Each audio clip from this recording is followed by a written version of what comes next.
Nós vamos abrir a palavra de Deus na carta de Paulo aos Romanos, capítulo 1, e vamos ler do verso 1 até o verso 7. Romanos 1, de 1 a 7. Paulo, servo de Jesus Cristo, chamado para ser apóstolo, separado para o Evangelho de Deus, o qual foi por Deus outrora prometido por intermédio dos seus profetas nas Sagradas Escrituras, com respeito a seu Filho, o qual, segundo a carne, veio da descendência de Davi, e foi designado Filho de Deus com poder, segundo o Espírito de Santidade, pela ressurreição dos mortos, a saber, Jesus Cristo, nosso Senhor, por intermédio de quem viemos a receber graça e apostolado por amor do seu nome, para obediência por fé entre todos os gentios, de cujo número sois também vós, chamados para serdes de Jesus Cristo. A todos os amados de Deus que estáis em Roma, chamados para serdes santos, graça a vós outros e paz, da parte de Deus nosso Pai e do Senhor Jesus Cristo. Até aqui a leitura da palavra de Deus. Vamos orar pedindo a iluminação do Espírito Santo para a compreensão da palavra de Deus. Senhor, nós queremos pedir que Teu bendito Espírito Santo nos conduza na compreensão da Escritura. Nós queremos exaltar o Teu nome, queremos aprender mais de Ti, mais a respeito da pessoa de Cristo. Eu quero pedir, Senhor, que nessa noite Tu fales ao nosso coração, que pela Tua graça Tu chames pecadores a Ti, consoles o Teu povo e nos instruas na Tua palavra. Pedimos, ó Pai, tudo isso em nome de Jesus. Amém. Meus queridos, através dos séculos a Igreja tem afirmado, ensinado que Deus salva pecadores mediante a fé em Jesus Cristo. Essa é a mensagem característica da Igreja cristã. A Igreja cristã tem muitas atividades no mundo. Ela faz obra social, ela atende a necessitados, ela se posiciona diante da cultura, ela se insere na sociedade. Mas a Igreja cristã é conhecida porque dela ressoa a mensagem das boas novas, de que Deus amou o mundo de tal maneira que deu o seu Filho unigênito para que todo aquele que nele crê não pereça, mas tenha a vida eterna. Desde o seu início, a Igreja cristã vem proclamando aquilo que nós conhecemos como o Evangelho, que são as boas notícias da parte de Deus. Mas desde o início também, a Igreja cristã tem tido que lutar para preservar essa mensagem pura, porque já no primeiro século começaram a aparecer distorções e apresentações falsas dessa mensagem.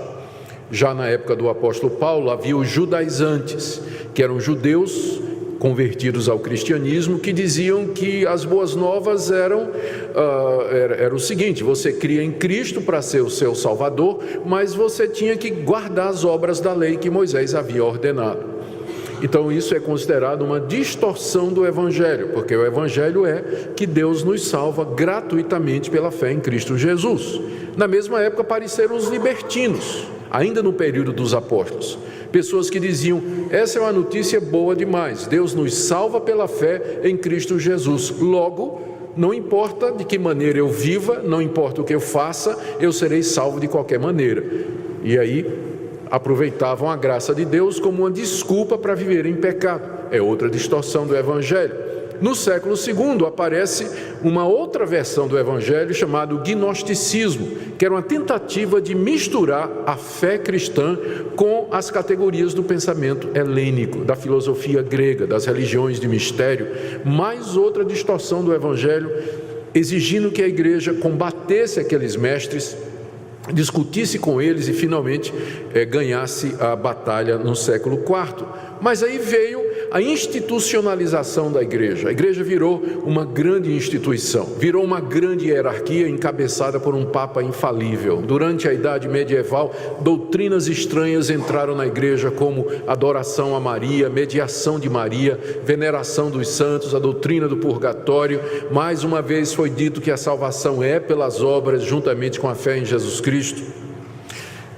E depois que isso foi vencido pela Reforma Protestante, aí vem o liberalismo teológico, estudiosos na Alemanha, depois na Inglaterra, finalmente em toda a Europa, passando para os Estados Unidos, chegando no Brasil, dizendo que a Bíblia está cheia de erros, nós vivemos na idade da razão, que a ciência já mostrou que Deus não existe, nós não precisamos de Deus, a Bíblia na verdade é uma coleção de mitos. A boa notícia é simplesmente que Jesus era um profeta, era um ensinador de moralidade, de ética, e que os seus discípulos que inventaram todas essas histórias a respeito dele, que ele morreu numa cruz e coisas dessa natureza.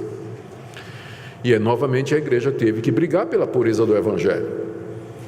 E vencido o liberalismo teológico, em parte, porque como movimento ele já praticamente se extinguiu, a igreja agora tem que enfrentar outras versões do Evangelho, o Evangelho da prosperidade, a teologia da libertação, igrejas que fazem o Evangelho ser simplesmente a chave que dá acesso a Deus, que dá trabalho, emprego, saúde, casamento, prosperidade e carro do ano para quem o busca. Se você fizer campanha, entregar dízimo, se você fizer sacrifício, e outra vez lá vamos nós ter que brigar pelo Evangelho, para manter o Evangelho puro. Em todas as gerações, a igreja tem sido obrigada a lutar pela fé evangélica, porque há distorções o tempo todo, e nós vivemos numa época em que existe também muitas distorções a respeito daquilo que são as boas notícias da parte de Deus. Por isso que é importante sempre nós voltarmos às Escrituras e fazer essa pergunta: o que é o Evangelho? Estamos nele? É no Evangelho original, puro e simples que nós cremos? É por esse motivo que nós estamos iniciando hoje uma série de mensagens na carta aos Romanos. E hoje nós temos diante de nós o prefácio e a saudação dessa carta que Paulo escreveu. Aqui, no trecho que eu li para vocês, o apóstolo Paulo segue o padrão que era costumeiro naquela época de quem escrevia uma carta.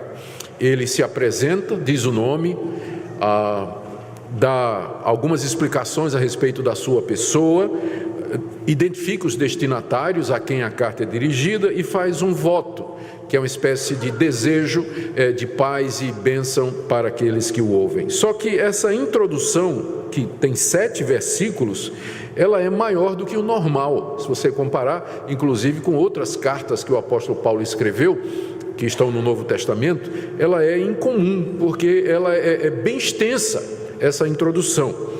E aqui Paulo não somente diz o seu nome, mas ele apresenta as suas credenciais, quem ele é. Em seguida ele se demora explicando o que é o Evangelho para o qual ele diz que foi chamado por meio de Jesus Cristo.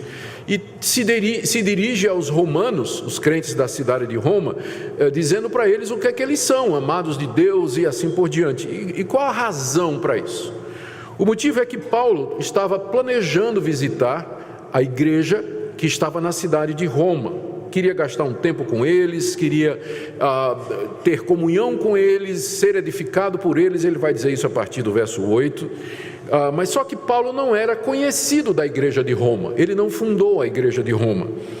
E ele não era conhecido pessoalmente, não é? A fama de Paulo já tinha chegado na cidade de Roma, mas ele não era conhecido pessoalmente. E Paulo sabia que tinham boatos a respeito dele, do tipo assim, que ele era um mercenário, de que ele plantava igrejas e pregava o evangelho para arrecadar dinheiro em fundo próprio, que ele tinha intenções equivocadas, e que Paulo era um apóstata do judaísmo, que Paulo pregava contra Moisés, pregava contra o templo, contra as gloriosas instituições da antiga aliança.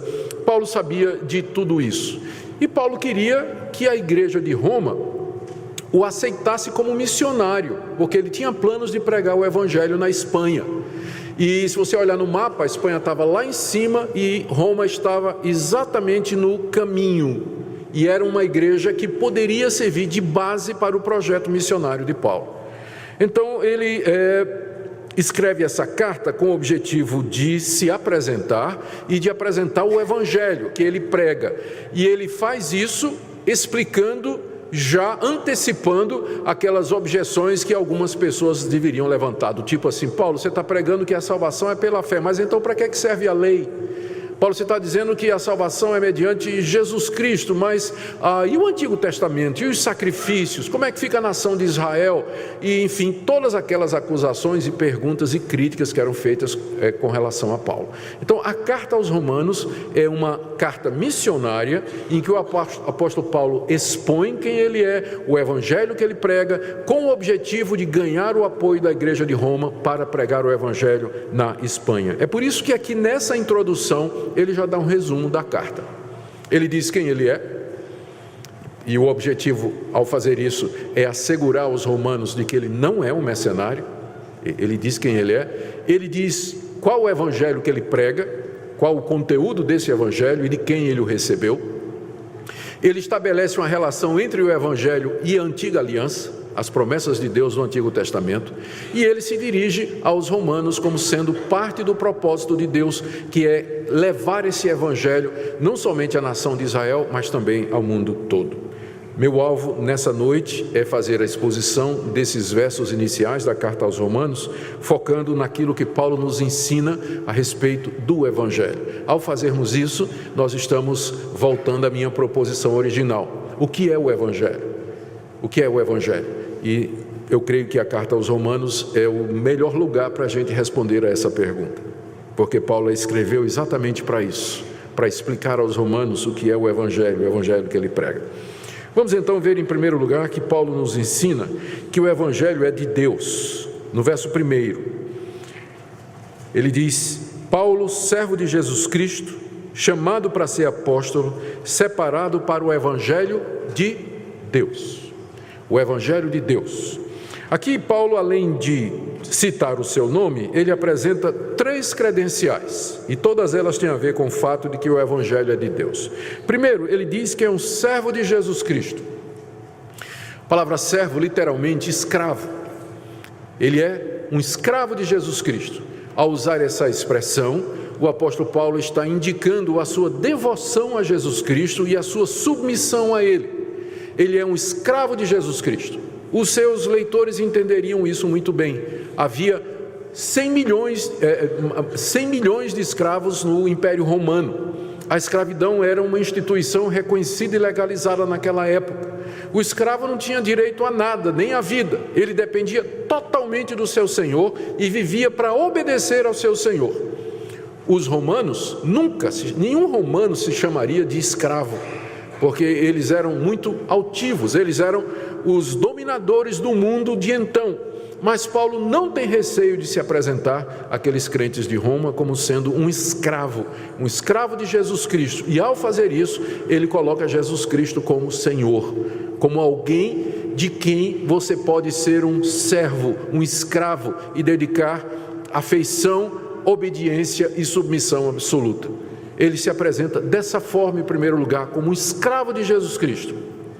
Segunda qualificação que Paulo traz aqui para os seus leitores é que ele foi chamado para ser apóstolo. E é de propósito que ele diz isso. Não foi ele que se constituiu um apóstolo, mas ele foi chamado por Deus para ser um apóstolo. A palavra apóstolo significa alguém que é enviado.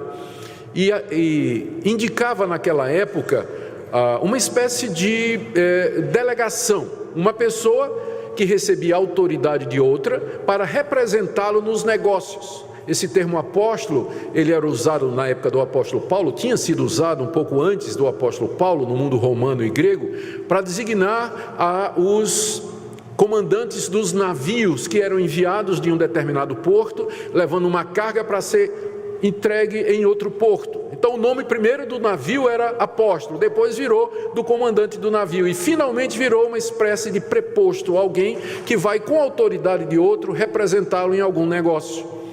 Cristo instituiu apóstolos, pessoas que ele chamou e a quem deu a representação de si mesmo, deu poderes especiais, missão especial, deu uma tarefa específica, e Paulo diz que ele é um desses apóstolos. É uma dessas pessoas especiais que Deus levantou para serem representantes de Cristo e levar avante os negócios de Cristo aqui nesse mundo. Só que Paulo diz que não foi ele que se colocou, mas ele foi chamado por Deus. a origem do seu apostolado é na vontade de Deus. E ele, sem dúvida, está se referindo ao que aconteceu naquele dia que ele foi para a cidade de Damasco.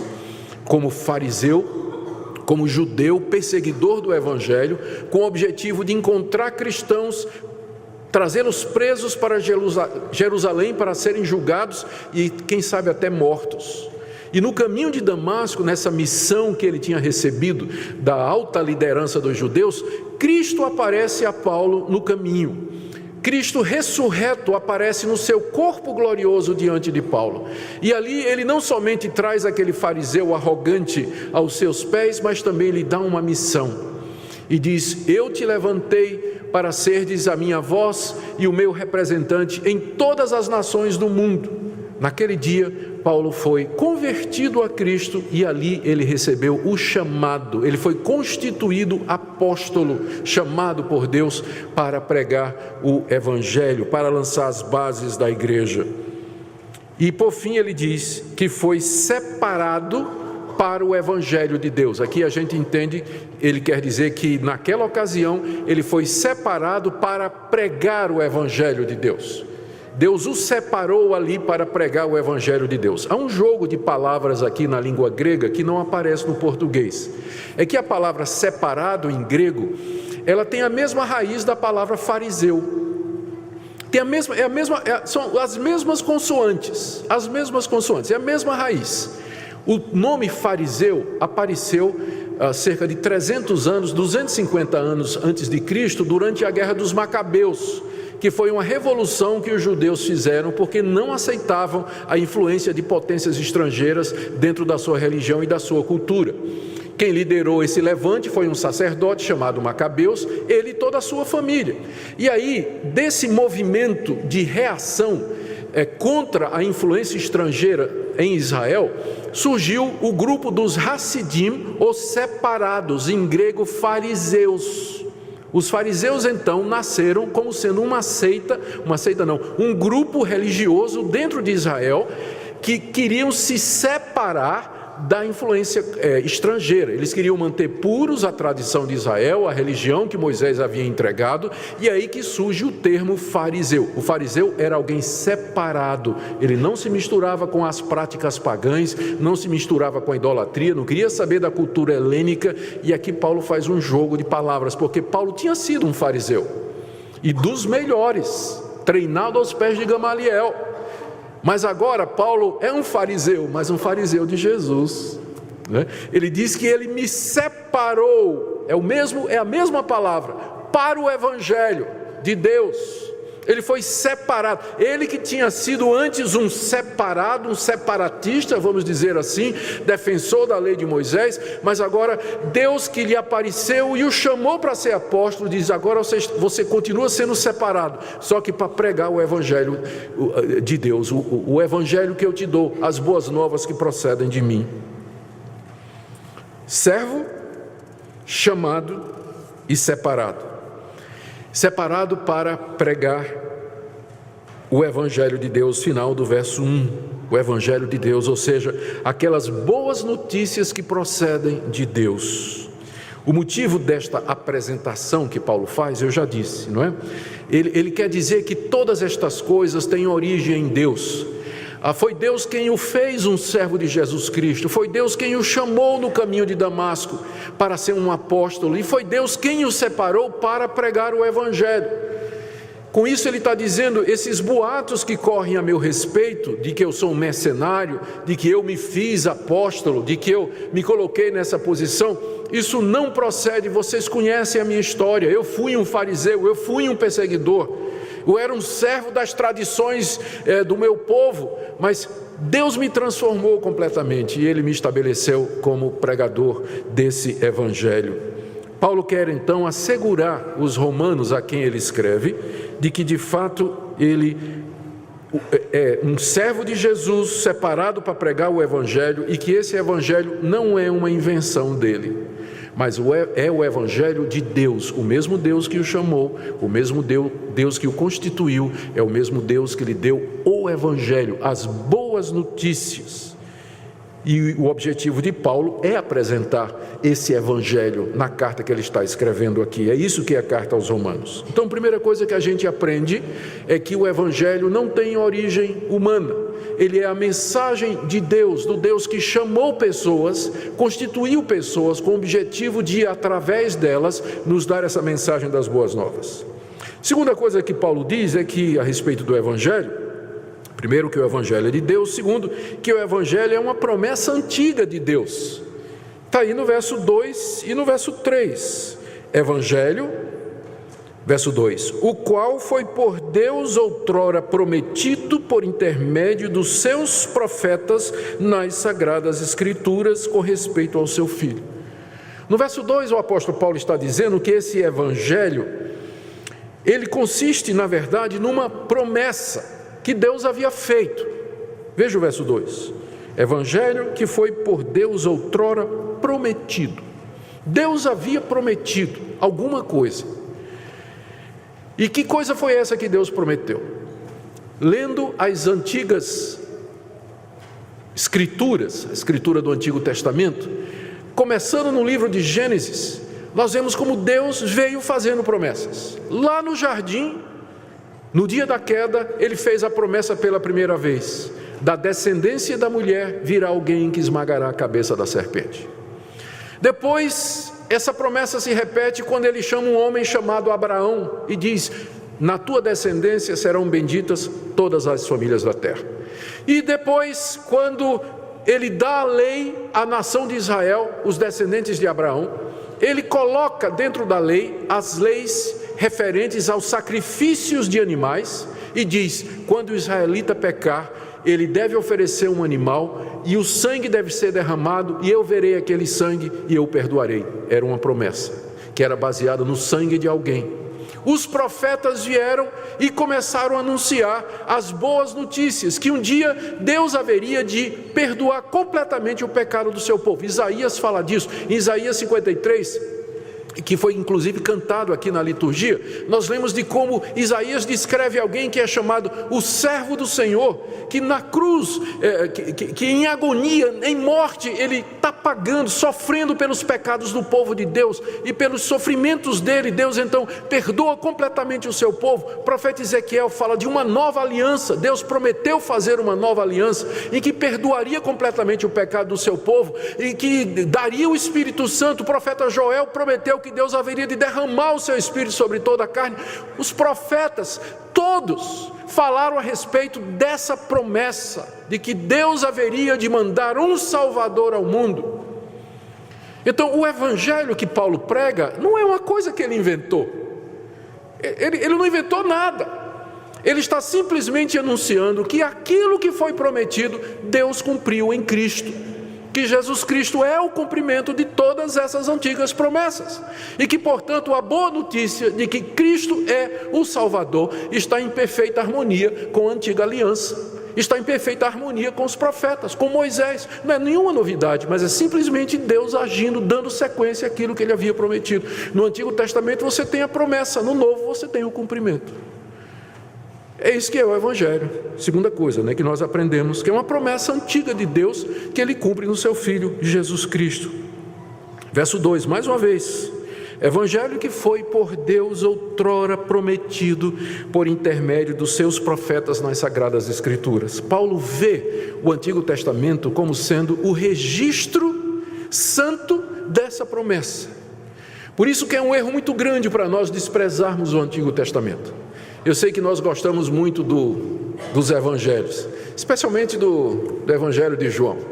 Queremos falar de amor, de coisas bonitas, Lemos a história de Jesus nos evangelhos, as cartas de Paulo, sublimidade de Efésios e por aí vai, A majestade de Apocalipse e tudo mais. A gente não quer saber muito do Antigo Testamento, e quando gosta é só dos Salmos, e deles o 23. Mas as sagradas escrituras, elas são o registro dessa promessa. Elas foram dadas por inspiração divina. Elas nos mostram como Deus, desde o começo, desde o início, lá no jardim, Ele vem dizendo: eu vou mandar um Salvador para vocês. Nós não podemos entender o novo sem termos o velho. Mas para entendermos o velho, nós também precisamos do novo. Os dois estão juntos, a Bíblia e ela toda. O Evangelho não é uma novidade inventada por homens, mas é a continuação da história da redenção, Deus cumprindo, Deus agindo em mais uma etapa no seu propósito de salvar a humanidade. Terceira coisa que Paulo nos diz a respeito do Evangelho é que o Evangelho gira em torno de uma pessoa. Veja o que diz o verso 3. No verso 2, eu vou começar no verso 1. No verso 1 ele diz que ele foi separado por Evangelho que foi prometido por Deus nas Sagradas Escrituras. Verso 3, com respeito a seu filho, o qual segundo a carne veio da descendência de Davi, e foi designado Filho de Deus com poder, segundo o Espírito de santidade, pela ressurreição dos mortos, a saber, Jesus Cristo, nosso Senhor. O Evangelho é a boa notícia a respeito de uma pessoa. A respeito de uma pessoa. O Evangelho não é sobre prosperidade material. O Evangelho não é sobre receber a bênção. O Evangelho não é sobre moralidade. O Evangelho não é sobre ética. O Evangelho é uma pessoa. A respeito do seu Filho. Jesus é o centro do Evangelho. E, portanto, ele é o centro da pregação da igreja, de tudo aquilo que nós somos e fazemos, com respeito a seu Filho. A promessa de Deus era com respeito a ele, que ele haveria de mandar alguém para ser o Salvador. Paulo aqui fala de Jesus em termos da sua humanidade e da sua divindade. Ele diz aqui no verso 3, que o Filho de Deus, o Evangelho é a respeito do Filho de Deus, aquele que haveria de vir ao mundo. Ele, segundo a carne, veio da descendência de Davi. Segundo a carne quer dizer, segundo a natureza humana. E aqui é uma referência ao fato de que no tempo apontado por Deus, aquela promessa se materializou, quando o Filho de Deus se tornou um de nós. Ele nasceu da Virgem Maria, concebido pelo poder do Espírito Santo. Ele se tornou, segundo a carne, ele se tornou um de nós. Ele assumiu a carne humana, os ossos humanos, o sangue humano. Ele assumiu uma verdadeira natureza humana. Mais do que isso, ele quando nasceu, ele nasceu como descendente do rei Davi, que foi aquele rei de Israel a quem Deus ratificou a promessa, dizendo: da tua descendência virá alguém que se sentará no trono do meu povo para todo sempre. Era mais uma promessa. Então, quando Cristo nasce, ele nasce descendente de Davi, da linhagem de Davi, com direito ao trono de Israel, com direito ao trono do universo. Deus cumprindo. Antigo Testamento, promessa. Novo Testamento, cumprimento. O Filho de Deus, a respeito de quem o Evangelho gira, se tornou carne, se fez um de nós, e ele nasceu cumprindo todas as promessas. Ele nasce da descendência de Davi. Mas ele era mais do que um judeu de linhagem real.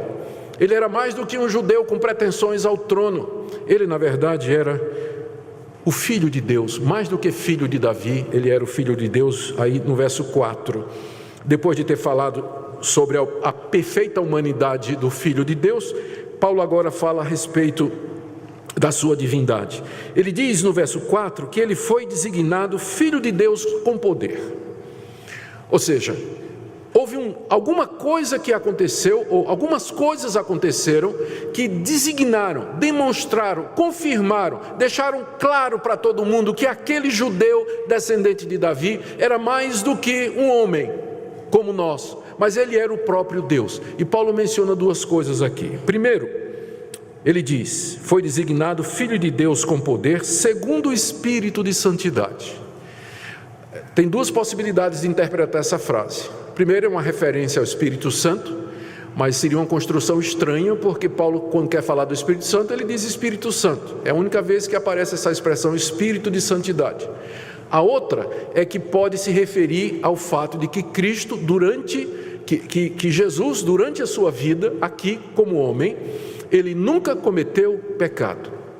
Ele foi santo em todo o seu procedimento. E só há um ser que consegue ser santo em todo o seu procedimento, que é Deus. Então, ele foi demonstrado que ele é o Filho de Deus por causa do Espírito de santidade que havia nele. e pelo qual ele nunca pecou, ao contrário de toda a raça humana. Mas tem uma segunda coisa que designa, que mostra que Jesus era o Filho de Deus. Paulo diz no verso 4, pela ressurreição dos mortos. Ao ressurgir dos mortos ao terceiro dia, depois de se oferecer como sacrifício pelos pecados do seu povo, Jesus foi poderosamente designado como Filho de Deus. Se ele tivesse ficado morto depois da crucificação pelos romanos a pedido dos judeus, ele seria considerado até hoje como simplesmente mais um revoltoso judeu, como Teudas, como um tal de Judas, que foram revolucionários que apareceram antes de Jesus, que lideraram o povo. Teudas levou mais de 400 homens numa revolução armada contra Roma. Os romanos mataram Teudas e o movimento acabou. Depois apareceu um tal de Judas no tempo do recenseamento, aquele que Maria e José participaram, que também levantou as multidões e muita gente seguiu. Os romanos mataram esse tal de Judas e o movimento acabou também. E Jesus, aos olhos daquele pessoal, pareceria mais um líder revolucionário. Se ele tivesse ficado morto na sepultura, ele estaria na galeria junto com Teudas e Judas e outros revolucionários judeus, cujo movimento não deu em nada. Mas quando ele ressurge dos mortos ao terceiro dia, então ele é designado Filho de Deus. É confirmado, é demonstrado de que ele é o Filho de Deus e que ele é diferente de todos os outros. E Paulo ainda acrescenta, ele diz, que ele foi designado Filho de Deus com poder. Ao ressurgir dos mortos ao terceiro dia, o Filho de Deus, sobre quem é o Evangelho, ele sobe aos céus, se senta no trono da majestade, e aí ele vai poder dizer aos discípulos, todo poder me foi dado no céu e na terra. Portanto, ide, pregai o Evangelho a toda criatura. O Evangelho é a respeito de uma pessoa. O Evangelho gira em torno da pessoa de Cristo, verdadeiro homem e verdadeiro Deus, ressurreto entre os mortos, entronizado à direita de Deus e que tem todo poder no céu e na terra. E Paulo, finalmente, no verso 4, ele diz quem é esse Filho de Deus, a saber, Jesus Cristo. Ele identifica agora. Esse é Jesus, Jesus Cristo. Ele é o cumprimento de todas as promessas. Ele é o centro do Evangelho. Ele é a razão das boas novas. Aí ele acrescenta, Jesus Cristo, nosso Senhor, de quem eu sou escravo, de quem eu sou servo. Ele é o Senhor de tudo e de todos. Essa é a terceira coisa que Paulo nos diz. A primeira, o Evangelho é de Deus. A segunda, que o Evangelho foi prometido, é uma promessa que Deus fez no Antigo Testamento que está sendo cumprida hoje. Terceira, o Evangelho é sobre uma pessoa, o Filho de Deus, verdadeiro homem e verdadeiro Deus. Quarta coisa que Paulo nos diz aqui, que está no verso 5, que o Evangelho deve ser obedecido e crido por todos. Veja o que ele diz. Depois de dizer no final do verso 4 que Jesus Cristo, nosso Senhor, é o Filho de Deus, ele diz, por intermédio de quem viemos a receber graça e apostolado por amor do seu nome, para a obediência por fé entre todos os gentios. Os gentios eram aqueles que eram os não-judeus. O mundo naquela época era dividido assim, duas raças, não é? Havia os judeus, que se considerava o povo escolhido de Deus, e quem não fosse judeu era gentil, ou era dos povos. Paulo diz que Cristo, quando lhe apareceu, esse Cristo que ressurgiu dos mortos, lhe constituiu apóstolo para obediência do seu nome por fé entre os gentios. Essa foi a missão que Paulo recebeu, esse é o apostolado de Paulo. Cristo o encarregou de ir a todas as nações e anunciar as boas notícias que Deus cumpriu a promessa, que o Salvador já veio e que pela fé nele as pessoas são perdoadas e recebem a remissão de pecados, que não só os judeus, mas todas as nações, as mais distantes, precisam ouvir essa boa notícia, porque não há salvação em nenhum outro, não há nenhum outro caminho a não ser Jesus. Paulo diz, foi por meio dele que eu recebi esse apostolado para a obediência da fé. Note cuidadosamente a expressão, a obediência da fé, porque fé nós vamos aprender isso aqui na carta aos Romanos, não é você somente acreditar no que eu estou dizendo a você nessa noite, que Jesus é o Filho de Deus, que Ele é o cumprimento das promessas, que Ele é a realização do plano de Deus, mas fé é obedecer a esse Cristo, é obedecer o que Ele diz, ao senhorio dEle. Fé não é simplesmente um assentimento intelectual, uma concordância que nós temos para com estas verdades, mas é uma inclinação da nossa vontade, é um compromisso da nossa vontade, do nosso querer com a pessoa em quem nós dizemos crer. Por isso que Paulo diz que a missão dele é pregar a obediência da fé, ou a obediência que procede da fé em Cristo Jesus, e dizer às pessoas: creiam em Jesus Cristo e andem nos caminhos dele. Isso era o que ele tinha que anunciar a todas as nações. Essa era a missão que ele recebeu, e é o desejo de Deus que, por amor a Cristo, as nações ouçam a boa notícia. E a última coisa que eu queria mencionar aqui a respeito do Evangelho é que é por ele que Deus nos chama para a sua glória. Veja que nos versos 6 e 7, Paulo agora finalmente se dirige aos destinatários. Isso aqui é só a introdução da carta, viu, gente? Isso é só o prefácio e saudação. Vocês imaginam os 16 capítulos que a gente tem pela frente aqui, não é? Tudo bem. Então, aqui ele finalmente se dirige aos destinatários. Ele introduz os destinatários no verso 6, dizendo: de cujo número sois também vós chamados para serdes de Jesus Cristo. Ele tinha dito que a missão dele era pregar o Evangelho aos gentios, entre os quais estão aqueles moradores de Roma, que já tinham sido chamados por Deus. O chamado de Deus aqui, no verso 6, ele deve ser interpretado como o chamado de Paulo no capítulo 1, verso 1. Quando Deus apareceu ao apóstolo Paulo no caminho de Damasco, não foi assim do tipo: Jesus apareceu, Paulo parou, Jesus disse: bom dia, eu sou Jesus Cristo. Ah, muito prazer. Eu queria lhe convidar para você ser crente. Não quero não. Não, sim, você tem o direito de escolher, você tem livre-arbítrio, escolha se você quer ou não. Foi assim que Cristo fez com Paulo? Não foi. Quando Paulo diz aqui que os romanos foram chamados para ser de Jesus Cristo, ele não está se referindo a um convite de Deus, do tipo assim: olha, eu estou convidando você para ser de Jesus Cristo, você quer? A decisão é sua. Se fosse assim, vocês sabem quantas pessoas seriam crentes? 0. O chamado aqui é uma compulsão de Deus no coração do pecador.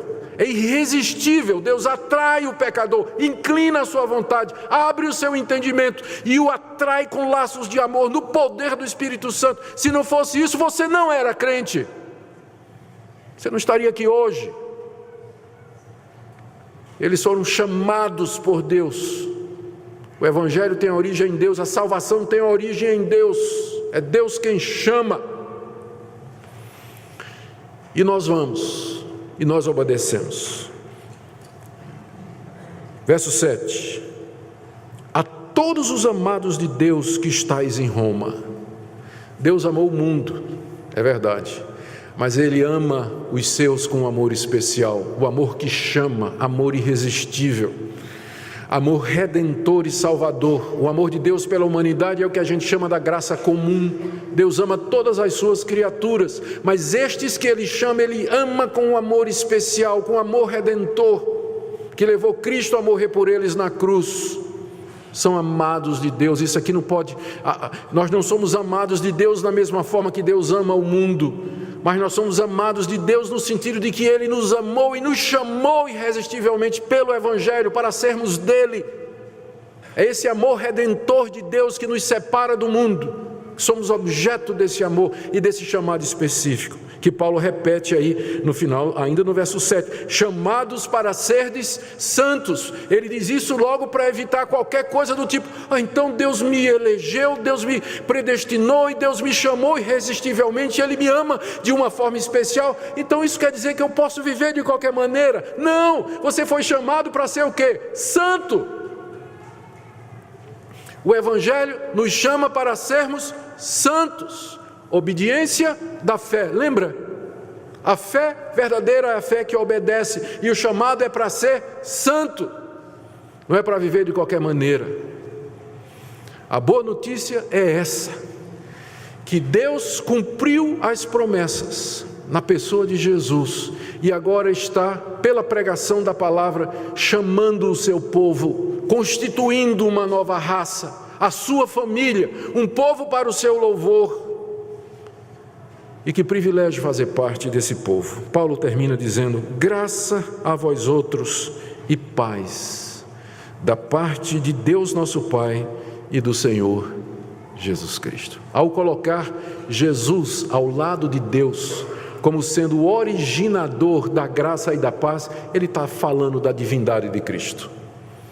Graça e paz vem do Pai e do Filho. Com isso ele quer dizer, Jesus Cristo é Deus. Ele é o Filho de Deus, segunda pessoa da Trindade. Adoremos o Senhor nosso Deus. Eu quero terminar, queridos, fazendo um resumo do que é que nós podemos aprender aqui. Minha indagação inicial foi a respeito do Evangelho. Durante a sua história, a igreja sempre teve que lutar para a preservação do Evangelho. O que é que Paulo nos ensina aqui a respeito desse Evangelho? Primeiro, que o Evangelho são boas notícias que procedem de Deus. Essa mensagem não tem origem no coração humano. A mente humana não poderia conceber tal plano, mas tem origem no próprio Criador e Senhor de todas as coisas. Segundo, que o Evangelho foi antecipado há muito tempo atrás, através dos escritos de Israel, através dos profetas que Deus levantou, que registraram as promessas que Deus havia feito. Portanto, não é nenhuma invenção dos cristãos. Está em perfeita harmonia com aquilo que vem desde a antiguidade. Terceira coisa que nós aprendemos é que Deus levantou pessoas, a quem chamou de apóstolos mediante Jesus Cristo, para serem os anunciadores dessa mensagem, da mesma forma como Ele levantou os profetas para escrever as promessas, e nós não temos mais profetas como Isaías, Jeremias, Ezequiel, Daniel, que foram aqueles que registraram. Ele levantou os apóstolos para registrar o cumprimento, e é por isso que nós não temos mais apóstolos como os 12 e Paulo. Nós não temos mais, porque eles foram chamados exatamente para registrar a promessa, profetas, cumprimento, os apóstolos. Hoje nós estamos edificados sobre o fundamento dos profetas e dos apóstolos, que é a Sagrada Escritura. Nós não precisamos de apóstolos, precisamos de pastores e mestres para nos ensinar aquilo que os profetas e apóstolos registraram da parte de Deus. Terceira coisa, o Evangelho é sobre Jesus Cristo, gente. Vamos parar de seguir falso profeta. Gente que fica falando de outro Evangelho, que raramente fala da pessoa de Cristo, da sua obra na cruz, da sua morte, da sua ressurreição, e o povo vai atrás, porque o falso profeta lança isca, não é? Você faz isso, você faz aquilo outro, faz campanha, faz promessa, faz propósito, e eu vou encher você de bênçãos. Isso não é Evangelho. Eu não estou dizendo que Deus não pode abençoar você, mas eu estou dizendo que se você está numa igreja evangélica, ou você se diz crente, porque veio atrás da bênção, você está sendo enganado por um falso profeta, está enganando o seu próprio coração. O Evangelho é a respeito de uma pessoa, aquele que é o cumprimento das promessas de Deus, que mandaria um Salvador para nos livrar dos nossos pecados e nos dar a vida eterna. Se você crê nisso, você será salvo dos seus pecados e herdará a vida eterna. Se não, você vai viver nesse mundo enganado por um falso profeta e vai morrer nos seus pecados, pelos quais você vai responder diante de Deus no dia do juízo e o sofrimento eterno no inferno. O inferno está cheio de gente que um dia creu num falso evangelho. O verdadeiro evangelho é esse aqui, ensinado pelo apóstolo Paulo, ensinado pelos profetas no Antigo Testamento, pelos apóstolos no Novo. Ele é o nosso fundamento. Talvez você tenha ouvido um falso evangelho até o dia de hoje, mas eu queria que você examinasse o que você tem ouvido à luz da palavra de Deus. Talvez você professe crer nesse evangelho, mas esse evangelho é um chamado para ser santo. A fé sem obras é morta. A fé no evangelho produz obediência. E o nosso chamado é um chamado para a santidade. Você não pode professar que é um servo de Jesus Cristo se você vive desobedecendo o seu Senhor, quebrando a sua lei, ofendendo a Ele com suas práticas. O Evangelho é poderoso não somente para nos perdoar, mas também para nos transformar. E eu queria que você cresce nisso nessa noite. O Evangelho é o poder de Deus para salvar todo aquele que crê. Talvez você está aqui nessa noite carregado de culpa pelos seus pecados. Eis a boa notícia. Deus já mandou alguém para tirar a sua culpa, pagar a sua culpa, remir os seus pecados. Alguém em quem você pode ter a vida eterna, em quem você pode ter graça e paz. É Jesus Cristo, Filho de Deus, descendente de Davi, ressurreto dos mortos e que tem todo o poder no céu e na terra. Adoremos o Senhor. Ó Deus, que evangelho maravilhoso! E como faltam as palavras para poder expor a profundidade, a majestade do Teu Evangelho. Te damos graças porque nos chamaste pelo Evangelho de forma irresistível, nos amaste antes da fundação do mundo, cumpriste a Tua promessa do Redentor. Te damos graças pelo Teu Filho, que se fez um de nós segundo a carne, mas foi demonstrado Filho de Deus segundo o Espírito. Te damos graças porque Ele tem todo o poder no céu e na terra. Senhor, eu peço que Tu apliques esta palavra nessa noite a todos os corações que ouviram atentamente. E que Teu bendito Espírito Santo chame irresistivelmente, poderosamente aqueles que Tu tens amado. E aqueles que já são Teus, consola-os com este Evangelho. Amanhã nós vamos voltar para as nossas atividades, no dia a dia, na escola, no trabalho. A rotina da dona de casa, a rotina da faculdade, consola-nos com este Evangelho, com a presença do Senhor Jesus, nos ajuda a ficar firmes, alegres, pensando nesse grande tesouro. Abençoa o Teu povo aqui presente, é o que pedimos no nome do Senhor Jesus. Amém.